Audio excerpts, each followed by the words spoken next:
The Nigerian Biafra Civil War. Pay attention. Okay, listen, pay attention, Akeblan. The mouthpiece of Akeblan is here to speak to you. You can call me the Prime Minister of Akeblan if you so desire. Pay attention. You see, few months ago, a group of Nigerians messaged me and said, Sankara, we want you to give us an unbiased reflection of what happened during the Nigerian Biafra Civil War. I accepted.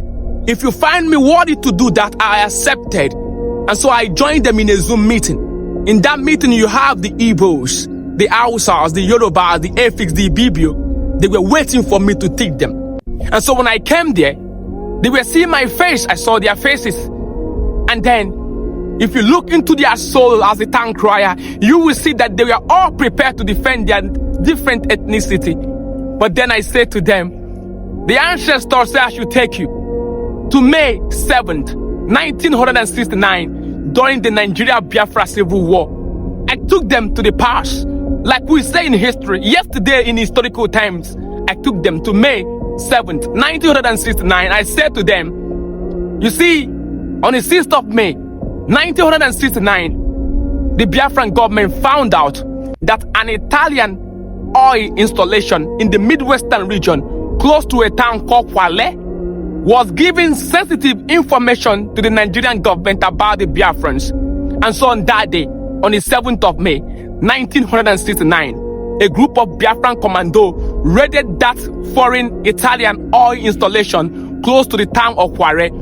At the initial assault, 11 foreign workers were unalive, 10 Italians and 1 Georgiana, and then 18 foreign workers were arrested. Out of that 18, you had 14 Italians, 3 Germans, and 1 Lebanese. They said, okay, Sankara, what happened next? I said, the Biafran government tried them and they were found guilty of giving sensitive information to the Nigerian government. And so they were to face penalty. But guess what happened next? The international community went haywire.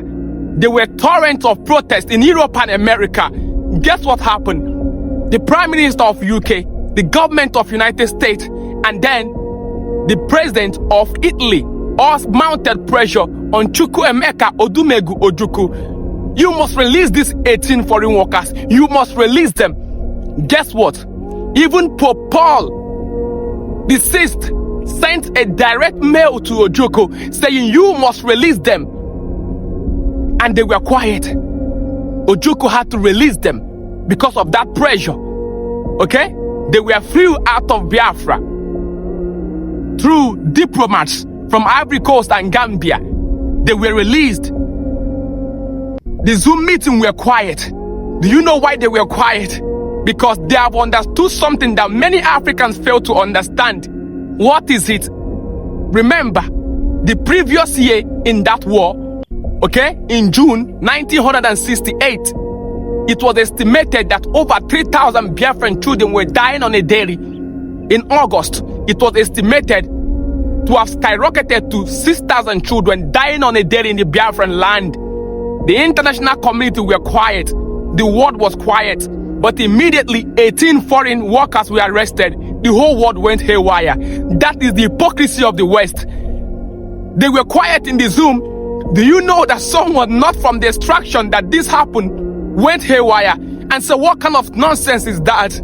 Yes, that is what I wanted them to see. When we talk about war, it's not really about us.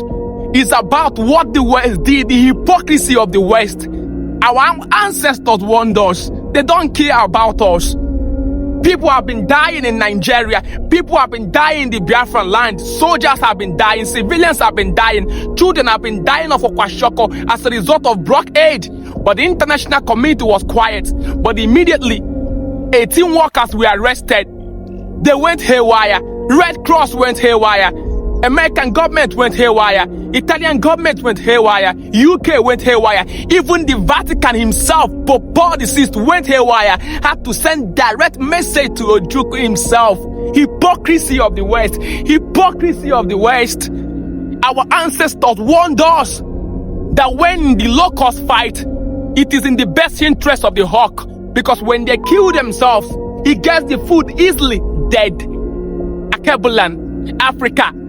We can disagree, we can debate, we can pursue freedom, but we should never allow ourselves to be a battlefield of interest. We have to be wiser now. We have to be wiser now, because when we fight, guess who benefit? A foreigner watching from afar. Never again. Never. Never again, Akabulan. Right now, wisdom now, water. Wisdom is the principal thing. We will no longer fight ourselves in Akabulan. We will embrace peace. And in that peace, we will find freedom. Freedom will come because we will sit in a table of human civilization and diagnose our problem and find African solution to African problem. Never again are we going to fight ourselves for the world interest to take what belongs to us. Never. Never again, Akebla. Never again. Wisdom. Now, water. Wisdom is the principal thing.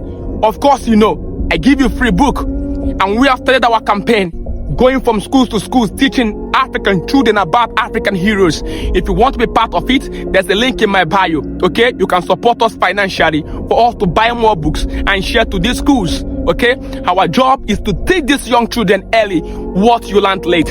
I love you and I care about you, my people. Wisdom. Now, water. Wisdom is the principal thing. Wisdom is the principal thing.